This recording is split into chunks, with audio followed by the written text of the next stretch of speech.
Buenos días, mi nombre es Gloria Oliveros, estudio en la Universidad Fundación Universitaria Claretiana, estoy cursando el séptimo semestre, culminando el séptimo semestre de trabajo social con énfasis en reinserción social. El tema principal del día de hoy es el desplazamiento forzado en Colombia, teniendo en cuenta la perspectiva psicosocial. En estos momentos me encuentro con la señora Fabiola, quien es la persona que me va a acompañar en toda la actividad. Y en estos momentos me encuentro en el puesto de trabajo de ella, teniendo en cuenta que quiero mostrar otra cara de las personas que han sido desplazadas, porque siempre se genera, es como la actividad de mostrar la casa.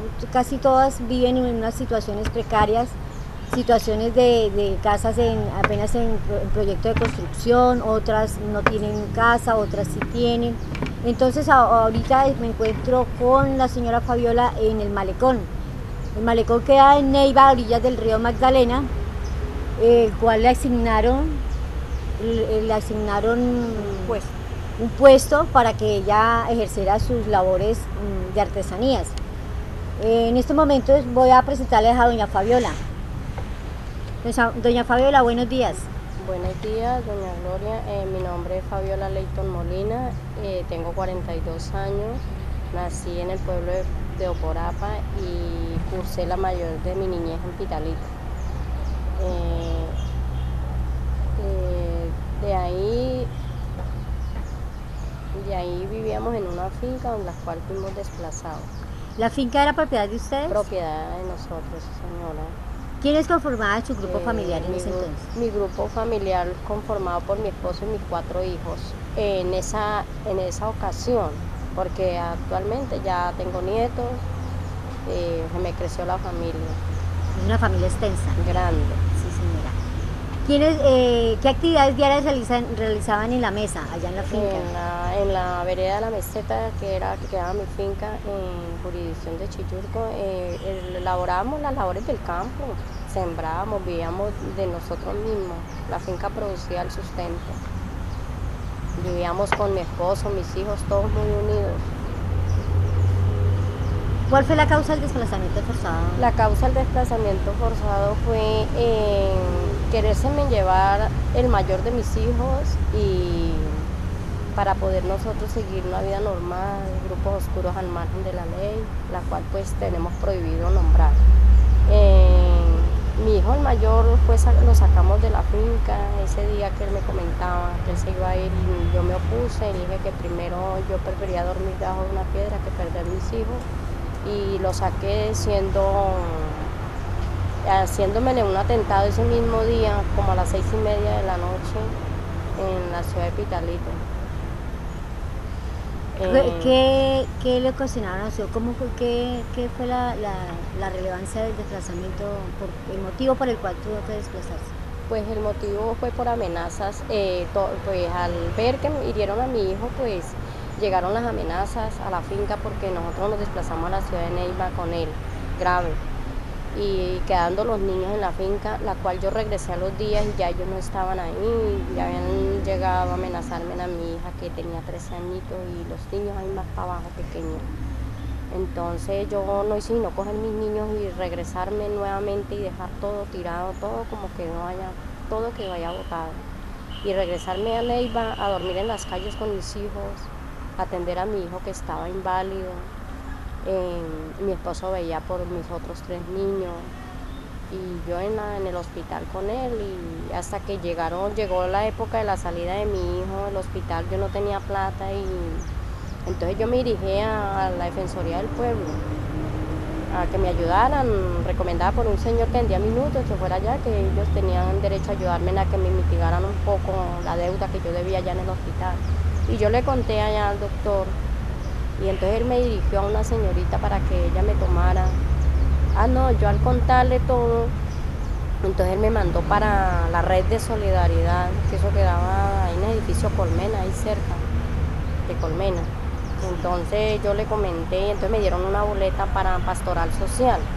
Pastoral Social me prestaron las primeras ayudas me colaboraron con que yo firmara, la señorita de Trabajo Social en el hospital me hicieron firmar una letra que al fin nunca pagué para que me soltaran a mi hijo en el hospital. Y yo me pusieron una fecha donde yo tenía que ir a declarar allá a la Defensoría del Pueblo, a contar lo que me había pasado, y yo lo conté, más no nombré el grupo que nos había desplazado porque yo vivía muy temerosa y que ese grupo viniera y acabara con mi hijo y terminara hasta con mi esposo, quién sabe, yo me imaginaba cosas, vivíamos con el temor. Entonces, al negarme por primera vez, en primera instancia me negaron que yo quedaba en el núcleo como en sistema como desplazada, me negaron, entonces me delegaron al defensor del pueblo para que yo contara por qué no había dicho qué grupo me había desplazado. Entonces yo le comenté al doctor, le dije, no, doctor, lo que pasa es que a mí la declaración me la tomaron delante de todo el mundo me miraba, todo el mundo quería que, no, yo no sabía quién estuviera ahí, de esa gente quisiera acabar con mi hijo. Entonces yo le comenté a él solo quién fue. Entonces él hizo un papel y mandó allá, y fue cuando a mí como a los 3 días de una vez quedé aceptada, como desplazada todo mi núcleo, y empecé pues a recibir las ayudas. Aquello de habladora, 3 meses me ayudaron con arriendo, comida, vestuario, losita. En asunto de salud muy bien atendida. Mi hijo superó todo el atentado, todas las operaciones, todos mis otros niños, salud bien, educación también. En cuanto el trabajo sí difícil, porque pues no nos salió nunca trabajo por cuenta de los desplazados. Mi esposo sin estudio, el único que sabía era trabajar en el campo, no sabía nada, entonces pues no cubría las expectativas para él trabajar en un trabajo de esos que daban ahí. Entonces, ¿qué pasó? Que nos tocaba que trabajar en trabajo donde no valoraban el trabajo, donde uno lo miraban como gente rara, como si no tuviera una enfermedad contagiosa. Por lo menos yo sufrí mucho. Y sí. Es un duro recordar lo que ya pasó. A mí no me gusta, yo quiero enterrar eso, enterrarlo en la gloria. Pero usted dentro de todo ese proceso... Quiero enterrar lo que yo digo a todo psicólogo que lo trata uno, eso hay que enterrarlo, vivir el presente. Doña Fabiola, pero usted recibió espacios de psicología, han trabajado mucho con usted con respecto a esos sentimientos de tristeza y de melancolía con respecto a todo lo que le ha originado o le ha ocasionado el desplazamiento. Sí, yo tuve la ayuda de la doctora, que ella nos ayudó mucho y nos colaboraba mucho, la doctora Clara Eugenia, ella era muy linda, la psicóloga muy bonita, ella para qué nos ayuda a superar, pero doña Gloria nunca olvida lo que pasa, va como me pasó a mí, que casi, es que si mi hijo es un milagro de Dios, mi hijo los tiros que le dieron no es para que él viviera, es un milagro de Dios. Entonces para uno es duro ver que un hijo se está muriendo, que los hijos le reclaman, mamá, mire, acá aguantamos hambre, no tenemos cómo dormir. ¿Cuánto tiempo duraron ustedes viviendo en la calle? Eso duramos como 2 meses. 2 meses. Sí, señora, como 2 meses, durmiendo en las quebraditas. Mi esposo era el celador de nosotros. De día nos íbamos para el río, el niño, un vecino nos dejaba tener a mi hijo enfermo, porque pues nos daba miedo meterlo por allá para esos lados del río. Nosotros nos la pasamos hasta que nos empezaron a ayudar con el arriendo, la pastoral social, las doctoras nos consiguieron una piecita, ahí dormíamos como pescaditos, pero ahí dormíamos. Usted todo el proceso, en el proceso, disculpe doña Fabiola, por ejemplo, dentro del proceso de atención por parte del Estado, usted tuvo varios pasos, ¿cierto? Yo he tenido varios pasos, como fue el arrendamiento, que eso es provisional. Nos ayudaron durante 3 meses con una piecita, ya nosotros nos fuimos como ya adaptando, porque usted sabe que el ser humano es un animal de adaptación, uno se adapta a lo que le toque. Ya nos fuimos adaptando, y entonces en eso mi hijo se hizo amigo a un doctor de la fundación del Acto Magdalena, y ese doctor le regaló 100.000 pesos.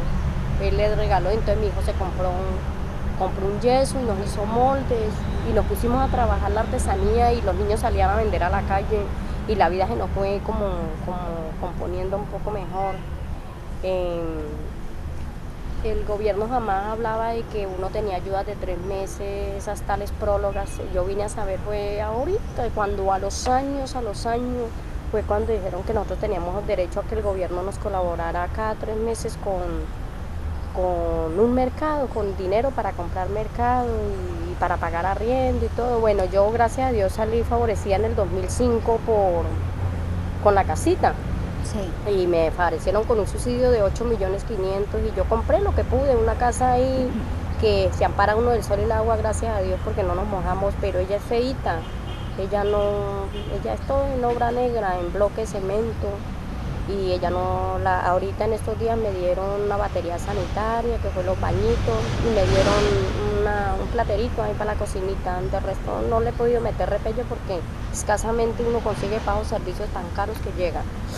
Y figúrese doña Gloria que en educación, pues bueno, pero tenía uno la vaina de que a los hijos, si eran desplazados, los mismos alumnos se comprometían porque como los profesores, que salgan los desplazados a un lado y que no sé qué, entonces claro, desde los profesores se encargan de que los niños fueron bastante afectados. Ellos fueron muy afectados, por lo menos Juan Pablito, que de ahí donde vinieron tantos problemas con él, porque él se agarraba con todo el que le decía desplazado, su moto es un caballo, todo eso le decían a él, su moto es un caballo, un perro, una zorra es su moto, así, pues todos llegaban en moto, en carro, ¿qué hubo mi vida? Y entonces de ahí venía y se daban golpes, eso él se daba golpes con el que le dijera que era desplazado. Sí. Sí, y entonces de ahí vinieron los problemas, mi esposo cayó al alcohol, él añoraba mucho su finca. Y esas fueron las otras problemáticas anexas a toda esa situación de desplazamiento. A la situación de que he vivido, hemos sido discriminados, fuimos, porque a lo último ya nos independizamos y entonces trabajábamos. Mire. Trabajábamos. Hola. Y entonces ya nos empezamos como a pagar el arriendo, como no, sí, así, y ya pues en mi casita propia. La otra problemática fue la del colegio de los niños, donde yo enfrentaba ya que decía que los trataban mal a él, mejor dicho, a mí me llamaban la atención porque el muchacho le daba a todo el mundo totazos porque sí, por la misma vaina que le gritaban eso. ¿Y cómo fue el proceso de vinculado? O sea, ¿cómo fue afectada el cambio cultural, ¿no? O sea, el vivir en una finca y luego pasar a una ciudad desconocida. Uno en el campo es tímido, uno de todo le da pena y uno viene a la ciudad y es un cambio muy berraco. ¿La gente cómo la trataba? La gente lo mira a uno como si tuviera una enfermedad contagiosa o algo, a uno no lo valoran, siempre empezando de que no le dan el lugar como la ley dice. La ley dice, por lo menos en el caso mío, yo estoy en un caso de que mis hijos, tengo 3 de mis hijos que todos tienen hogar nuevo y ellos no han sido vinculados, ellos no han sido separados del núcleo. Buenos días. Ellos no han sido separados de mi núcleo. Ellos están ahí, ellos han luchado, por lo menos mi hija, que es madre cabeza de hogar, ella está criando solita, los 4 niños con la ayuda mía. Ella no ha sido, ahorita que la última carta que le contestaron es que el bienestar familiar, tengo que yo maltratar a mi hija para poder que sea separada del grupo familiar, doña Gloria, eso no es. De ahí el gobierno no tiene que, ¿cómo va a creer que uno de mamá, que es el peor pecado mío, yo no maltratar a mis hijos? Uno va a maltratar a un hijo para que le den una ayuda del gobierno. Prefiero toda la vida vivir como pescaditos en la casa, uno encima de otro. Sí, lo mismo pasa con mi hijo que es víctima, mi hijo con mayores veras que es una víctima, él tendría el derecho a tener su núcleo aparte. Y eso no lo escuchan, vea, yo voy allá, no, Esteban, eso no, aquí nosotros no tenemos nada que ver. Vayan a bienestar familiar. Lo excluyen a todo el momento, lo evaden a uno. Para no darle recursos. Para no darme la ayuda que se merecen por ley propia, le corresponden a mis hijos que tienen sus hogares, tienen sus propios hogares. Entonces, ahí estamos. Bueno, como podemos ver, como podemos observar, La situación de doña Fabiola es como muchos desplazados acá en Colombia y más en la región del Huila, teniendo en cuenta todos esos conflictos armados que se generan, sean políticos, sean por razones, puede ser del ámbito de narcotráfico, son muchas las causas. Por ejemplo, desde el ámbito familiar podemos observar cómo el impacto más relevante es el daño que ocasiona a las personas a perder su propia identidad, la pérdida de autonomía, el no poder tomar sus propias decisiones y tener que depender de otras personas. Lo limitan controlando sus vidas, en cierta manera pierden la confianza, las esperanzas y demás su dignidad como persona. Desde el ámbito familiar podemos visualizar los relatos de doña Fabiola.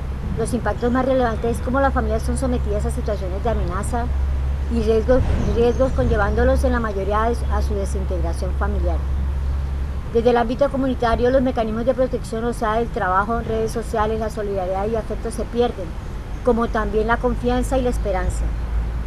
Las condiciones de vida son de pobreza, de hostigamientos, de disfuncionalidad, y la violencia política genera muchos sufrimientos, daños psicológicos, pérdidas humanas. Estos eventos violentos tienen que de alguna manera terminar, porque si no solucionan la parte del conflicto armado, ahora que están en proceso de paz, seguramente continuarán los desplazados, familias viviendo en las calles de Neiva, viviendo en las calles de las diferentes ciudades.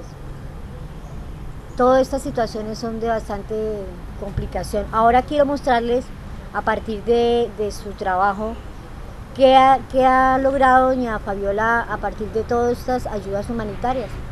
Doña Fabiola, cuéntenos la parte de artesanías.